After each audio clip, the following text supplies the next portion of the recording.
Ballpark Nation presents.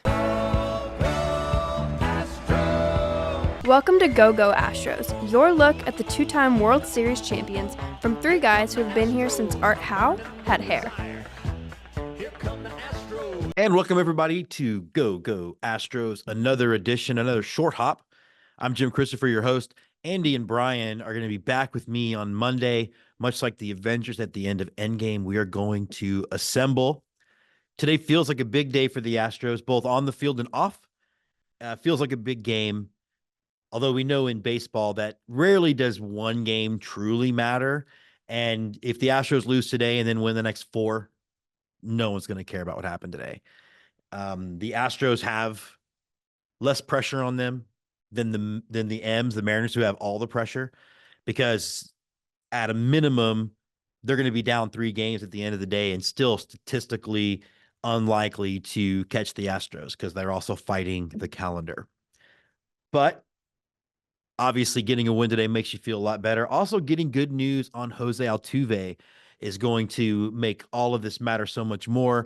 I know they just said oblique discomfort, and he's not really worried about it, so I fully expect him to be in a body cast today.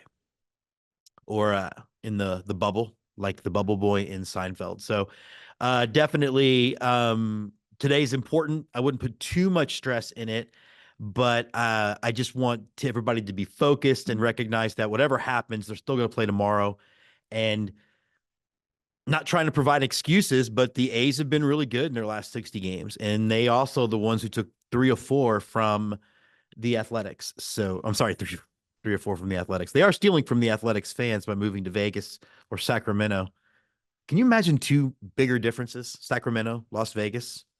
Can you imagine like thinking you're going to Las Vegas and you land in Sacramento? Yeah, I couldn't either.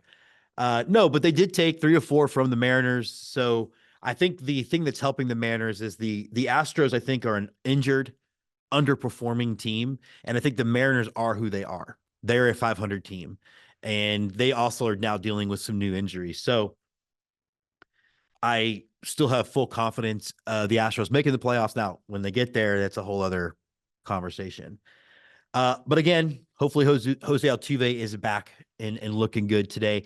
Now, I do want to do a shout out to our newest fan, Bo T at Bayou Vet, who, really wanted to offer some feedback when I corrected him yesterday and let him know that in baseball, we don't have a head coach, we have a manager. And he had a couple of different replies that I thought really were just honestly, like, just blew my mind. He said, Tim Waltz clone equal gay, get back inside your closet. Okay. And then today he just said, closet, get back in there, you, was it fucking weirdo or freaking weird? Well, he used the abbreviated fucking. The thing is it was really an interesting tweet to get because I'm a really naturally funny guy. And the problem with his response was that there were just too many jokes. One, the irony of a Navy veteran making a comment about homosexuality and disparaging it, because we all know the jokes about the Navy. But I've got really good friends of mine who are Navy vets, and I wasn't going to do that. And as a 7-year Army vet, I'm really against veteran on veteran crime. So I mean this with all my heart. Thank you for your service, because anybody that puts on the uniform of this country has earned my respect, as I've said so often.